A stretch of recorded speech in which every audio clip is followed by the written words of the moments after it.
لو شعلة شغفك اتطفت، ازاي بقى ترجع تشغلها من جديد؟ يلا بينا نعرف. في البداية ما تنساش تعمل لايك علشان الفيديو يوصل لأكبر عدد من الناس اللي شغفهم في الأرض وتعبانين دلوقتي. ولو عايز تحجز استشارة خاصة معايا فيسعدني ويشرفني انك تتواصل معايا على موقع ahmedalfatih.com وتحجز استشارتك، وان شاء الله مشكلتك هنلاقي لها حل. هسيب لك اللينك في اول كومنت. يلا بقى نعرف ايه الطرق اللي نشعل بيها شعلة شغفنا. يلا بينا. اول حاجة، المشاعر بتيجي بعد الفعل. يعني ايه؟ عمرك في حياتك ما هتكون قاعد نايم وهيبقى عندك ثقة في نفسك. عمرك في حياتك ما هتبقى بتضيع في وقتك على السوشيال ميديا وهيبقى الشغف هيرجع لك تاني وكل حاجة هترجع لك تاني. لا، مفيش الكلام ده كله. الفعل الاول بيجيب المشاعر. الفعل هو اللي بيجيب المشاعر. الحركة كتير هي اللي بتجيب المشاعر. فأرجوك ما تقعدش مضيع يومك كله في النوم وتقولي أصلا أنا فاقد الشغف. هتفضل الشغف مفقود، هتفضل طول ما أنت قاعد نايم في اكتئاب. محدش هيخرجك من الاكتئاب ده والله غيرك أنت. اللي هو إزاي؟ إن أقوم أتحرك. الفعل هو اللي بيجيب الحركة.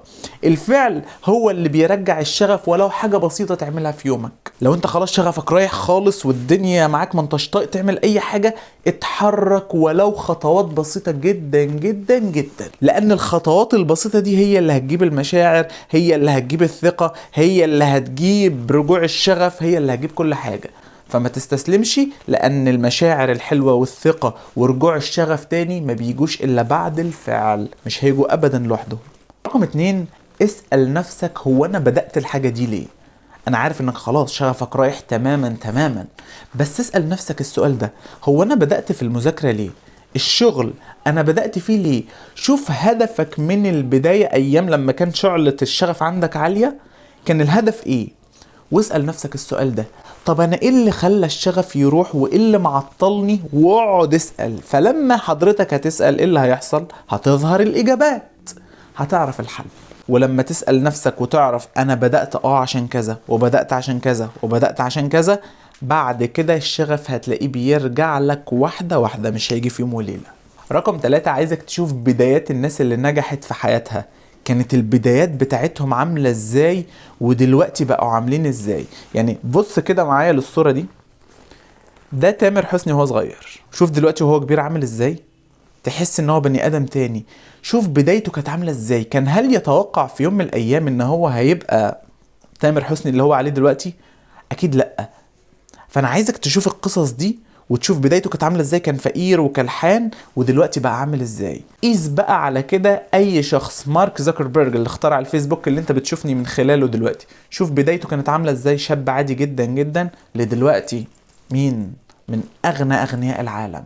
شوف الناس دي وبداياتهم وشوف القصص بتاعتهم. والله لا شعلة الشغف يعني لا تلاقيها عندك بقت حريقة في البيت قايمة وحريقة جواك كمان. رقم 4 هو الدعاء. والدعاء في الأول وفي الآخر. يعني دي أول خطوة ودي آخر خطوة. ربنا بيقول إيه؟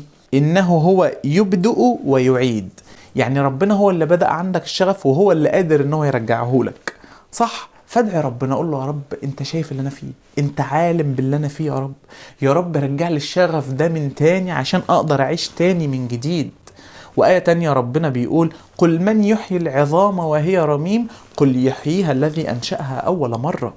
يعني هو اللي قادر ان يرجع لك شغفك من جديد تاني. لأن فقدان الشغف ده بنسميه موت الروح، فربنا اللي قادر ان هو يبعث الروح تاني من جديد. فادعي ربنا ان هو يرجع لك شغفك من جديد. دي كانت بعض الخطوات اللي تساعدك انك شعلة شغفك ترجع تاني من جديد. ما تنساش تعمل لايك وتشير الفيديو ده لأكبر عدد من الناس عشان كل الناس تستفيد.